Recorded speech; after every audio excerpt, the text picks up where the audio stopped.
So, nako'y gustong i-share ninyo na hitabo yun. Mismo, ang Ginoo, ang milagro sa Ginoo na hitabo yun. Ginaagi sa iyong ngalan. Akong gitawag. Akong gigamit ang ngalan sa Ginoo. So, muna nako'y grupo nga niyadto mi sa laaganan dito sa Suminot. So, kung sakali na makita ng verse na isang asa ka paingon, ilunhon mo ang Ginoo sa tanang ng ulan. Proverbs 3:5-6. Ano siya? So, Trust in the Lord. di na. Salig sa Ginoo sa bukod ng kasing-kasing ayaw gayon o salig sa imuhang kaalam. Inyong dumisya sa pananging mga ton at tuntunan kaniya sa matarong malalan.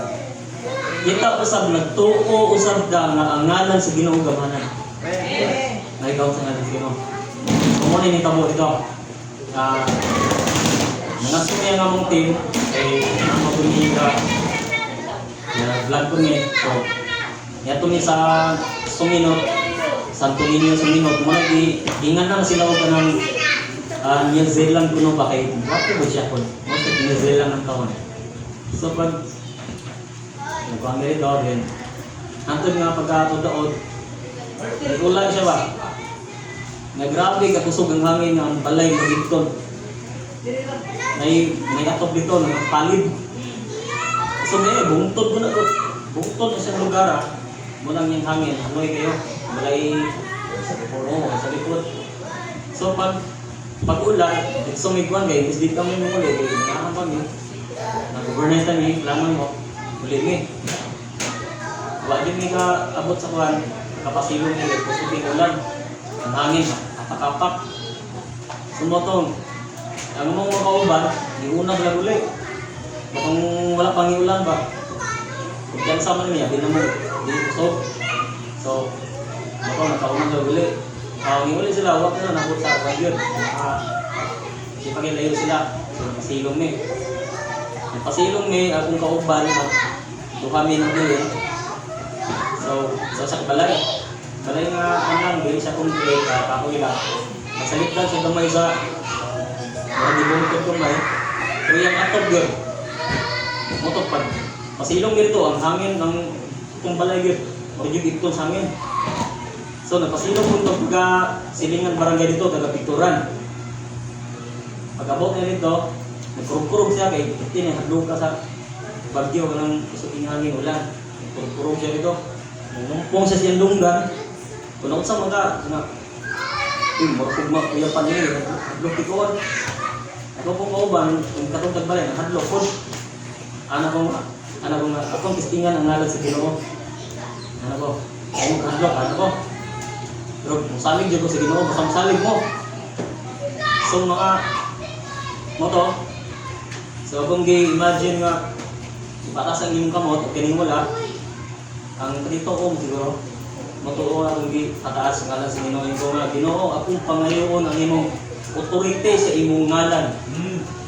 Akong pangayoon, gamiton ako imong ngalan, pahunuon kani ulan ng hangin. Kuto naminaw kitong mga tao dito sa atong sulod ng balay. Ito nga buundang na ginulan. Antod mga sige ko balik. Naagi sa ngalan ng Ginoo sa akong pangayoon, otorite. Mamuundang kani hangin ng ulan eh. Tapos di mas-masi na dito ang buwan. Tapos ito, balik. So, mga pila ka, wala na abot mga ang mga 2 minutes siguro to. Nabati na ako presensya sa Ginoo na ang akong agtang ng init. Yan ako, Ginoo, salamat. Nabati na tiga. Pag kumana mo yun nga, dinaagi sa ngalan ng Jesus. Puhunong ang ulan, motog. Kaya mo siyang bulan, at inaalaw sila tanan. Mga igsoon nga, yung kalit o ganang ka, kuha ng langit, di ba landong yun na? Yung kalit o kahawan ng langit. Ang ulan, pag-ibot ang amo, mga 200 meters away. Ang ulan, na, tino, ginabilag, bro, ito, hitabo. Ingon ko atong buwan, taga-Picturan. Nituon na dyan mo Ginoo. Ginano ko, nituon na dyan mo nga Ginoo nagbuwan. Kung ginoo ninyo. So ikaw, na may simbahan dito sa mga Kristohanon, hiya naman ang makakita, kinala mo simba ka. Siya umigo. Wala mi kaila.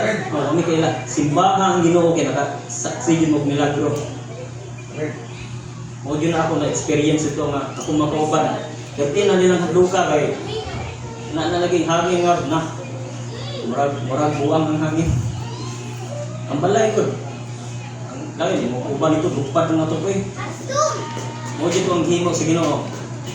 So pag undang sa ulan na awan dito na ni hayag ang langit. Ang dito sa pikas 200 meters away guro to piting sugas sa ulan ito. Kung Ginoo pa uli mi. Mo tong uli mi. Antod nga dayon nagtaligsik.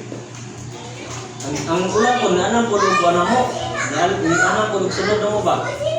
Kung Ginoo pa yung kanang paulian ni Ginoo mahimo dili mo ulan.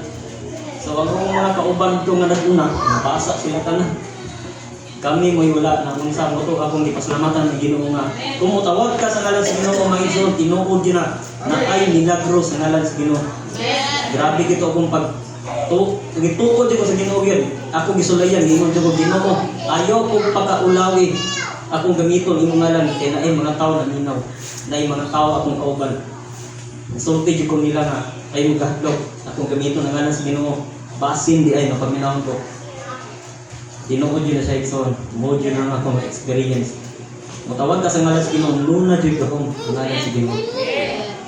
Tinuod. So, ang katong verse nga gingon nga, ang tanang matawag sa ngalan sa Ginoo, maluwas. Ang pasabot ana, in types of, mga kon ba? Tanang na yung mga disgrasya, makatawag ka, tinuod yun na akong ban. Mo yun na akong na-experience ako. Pero na, katong pag-ampo na yun yung process kay tataas yun ang imong kamot, ang isa ka kamot, imong itudlog dito sa